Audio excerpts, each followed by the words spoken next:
Alors bonjour tout le monde. Au niveau de la question 1 sur la gestion de l'immobilier, je vous nomme 4 grands principes, en fait 4 actions qu'on propose là, pour répondre à cette question. Tout d'abord, on va appliquer des normes, on propose d'appliquer à la gestion du parc immobilier du gouvernement du Québec là, des critères de sobriété carbone. Donc, dans le fond, pour s'assurer qu'on ait la meilleure empreinte carbone possible lorsqu'on choisit la localisation des projets, lorsqu'on construit des projets, donc avec des matériaux durables, plus écologiques possible. Et puis, même chose au niveau de l'entretien des bâtiments. Donc, entretien des bâtiments aussi qui sont déjà existants.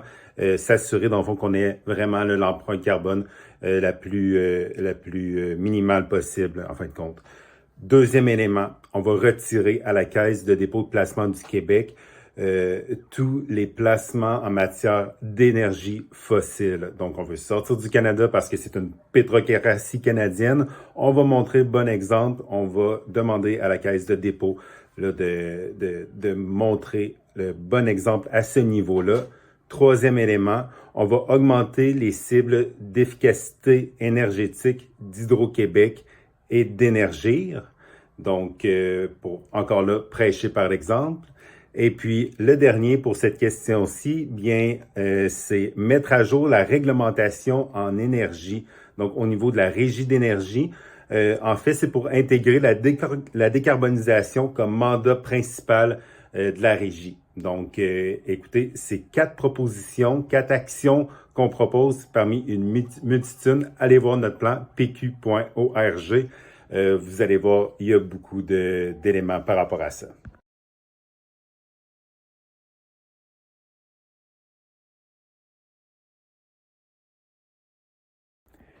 Question 2, au niveau de la pollution, c'est sûr que Laurier-Dorion, bien entendu, c'est pas Rouyn-Noranda, donc on n'a pas tous les enjeux reliés à la fonderie Horn, mais quand même, je me disais comment on peut parler de pollution relativement à Laurier-Dorion. Donc, Laurier-Dorion, on a quand même beaucoup de restaurants, on a beaucoup de commerces, donc je me dis qu'à Laurier-Dorion, il y a beaucoup, veut pas, la gestion des matières résiduelles peut être un enjeu. Donc, j'en profite pour vous parler de quelques exemples d'actions que nous, on propose pour s'attaquer à la gestion des matières résiduelles, non seulement dans Laurier-Dorion, dans Villeray-Parc Extension, mais partout au Québec.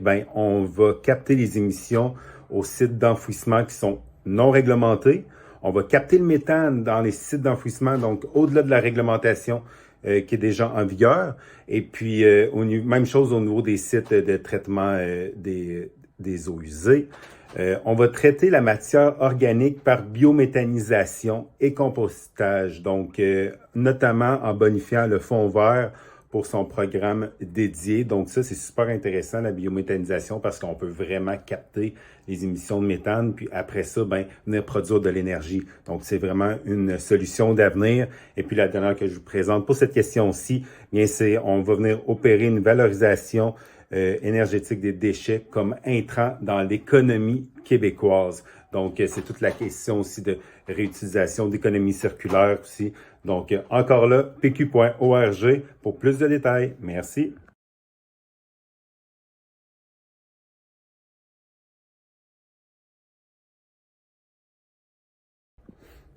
Au niveau de la question 3, résilience du territoire. On le sait, les changements climatiques causent différents aléas, que ce soit des inondations comme on a vu dans les dernières années dans la région métropolitaine de Montréal, que ce soit les sécheresses, la chaleur extrême en été, des vents, du grésil.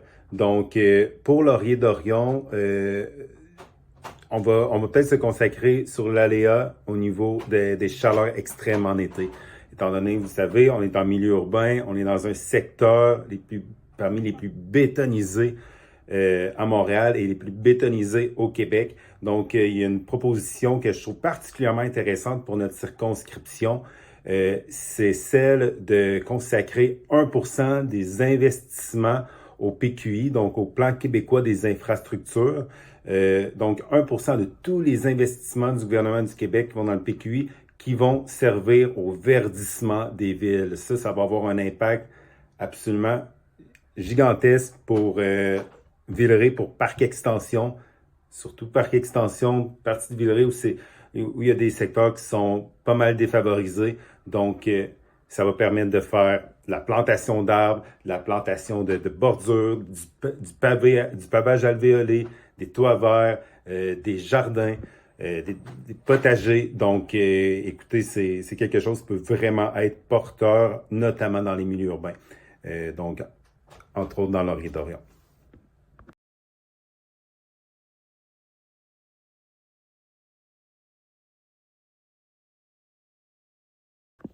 Question 4, au niveau des transports actifs, j'en peux plus de voir s'additionner des vélos fantômes partout à Montréal. Écoutez, il y a eu des bonnes initiatives qui ont été faites par la Ville de Montréal au cours des dernières années, comme le Rêve sur Saint-Denis et la jeunesse. C'est excellent, mais ça en prend plus, beaucoup plus. C'est pour ça que ça prend vraiment une vision au niveau national. Nous, au Parti québécois, on propose de venir doubler les sommes investies qui sont consacrées au transport actif, c'est-à-dire, donc on va venir monter ça à 100 millions de dollars. 100 millions de dollars pour construire des pistes cyclables, pour construire des espaces où les gens pourront circuler à pied, faire du jogging en poussette, aussi pour les personnes à mobilité réduite, là. Donc, écoutez, je pense que c'est une question qui est absolument essentielle et cruciale en 2022.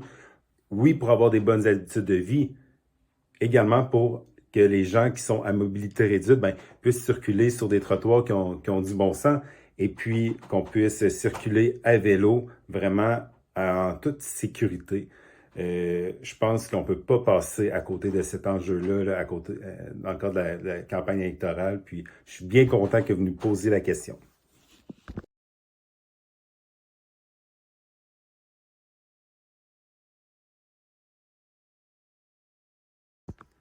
Question numéro 5, l'automobile. On veut tous moins d'automobiles. Et puis, pour y arriver, c'est simple. En fait, c'est pas simple parce qu'il y aura beaucoup de monde à convaincre de lâcher l'auto solo pour prendre le transport en commun. Mais si on veut y arriver, je pense qu'il y a deux choses absolument incontournables. Il faut accélérer la desserte. Il faut accélérer les projets de construction. Il faut, dans le fond, nous, ce qu'on propose, c'est de venir doubler l'offre en transport en commun partout au Québec. Donc, actuellement, à Montréal, on est d'avis que c'est absolument déficient. Le métro, on l'aime bien, mais ça couvre pas suffisamment large. Et puis, deuxième élément, c'est l'accessibilité.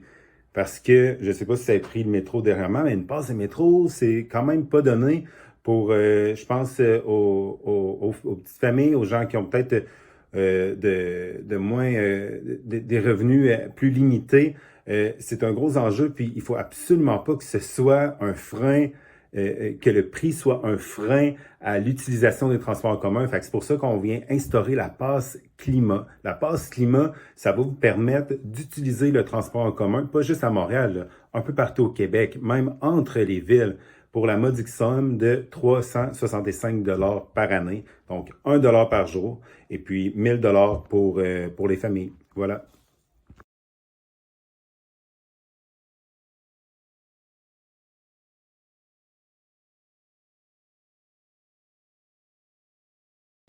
Question 6, au niveau de l'économie. Donc, vous savez, hein, on n'a pas le choix. Pour réussir la transition verte, il faut avoir des actions qui sont solides en matière de commerce et puis d'industrie. Donc, à ce niveau-là, quelques actions en rafale qu'on propose. On va venir promouvoir l'économie circulaire, donc notamment en développant des systèmes de traçabilité des matériaux de construction.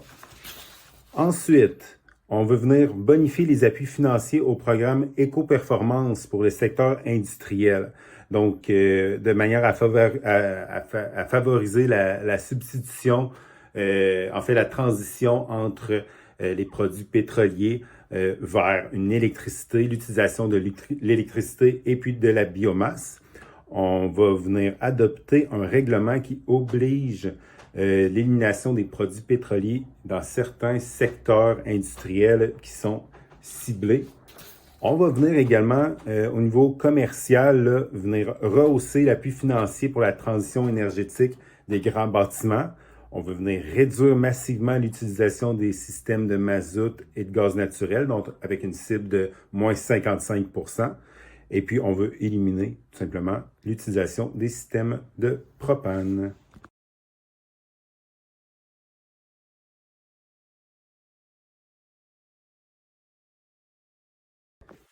Question 7. Donc, au niveau des 48 propositions de Véro vert, donc j'en ai fait la lecture. Je vais m'attarder sur deux qui ont attiré mon attention. Donc, c'est dans la section A sur le climat et l'énergie, où on vient proposer d'interdire sur le territoire québécois la construction ou l'agrandissement de toute infrastructure visant le transport, la distribution ou la consommation d'une énergie fossile comme le charbon, le pétrole et le gaz. Et la deuxième, éliminer les subventions aux combustibles fossiles. Écoutez, je suis au diapason avec ces deux propositions-là. Et puis, elles vont vraiment dans le sens de mon engagement politique. Parce que moi, en étant indépendantiste, donc en étant pour que le Québec devienne indépendant, c'est une des raisons fondamentales. Parce que comme Québécois, mais vous savez, hein, depuis des décennies, on a l'hydroélectricité, puis on s'assoit pas là-dessus, là, on essaie d'avoir des plans plus rigoureux pour lutter contre la crise climatique, que ce soit en matière d'économie verte, d'économie circulaire, que ce soit en matière de transport, d'agriculture, donc dans tous les secteurs d'économie, si vous voulez.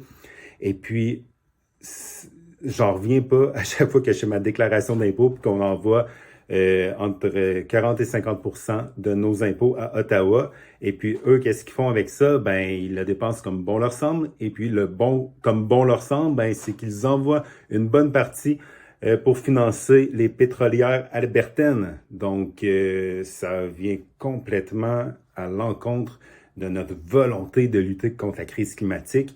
Et puis, écoutez, à mon avis, c'est notre avenir. On n'a pas notre place dans la pétrocratie canadienne, là. On a tellement de volonté au Québec de faire notre part pour sauver la planète qui est en train de surchauffer littéralement. Donc, écoutez, je vous invite à appuyer le Parti québécois à la prochaine élection pour qu'il puisse y avoir un parti fort qui met de l'avant des propositions comme l'indépendance du Québec pour qu'on puisse enfin être un pays comme tous les autres, avoir notre place à l'ONU, puis se battre pour contre la crise climatique une bonne fois pour toutes. Donc, je vous remercie. Puis, je vous invite encore une fois à aller sur le site pq.org. Dans la section des engagements, vous allez tomber là, sur le plan du Parti québécois au niveau de la lutte contre la crise climatique. Merci beaucoup.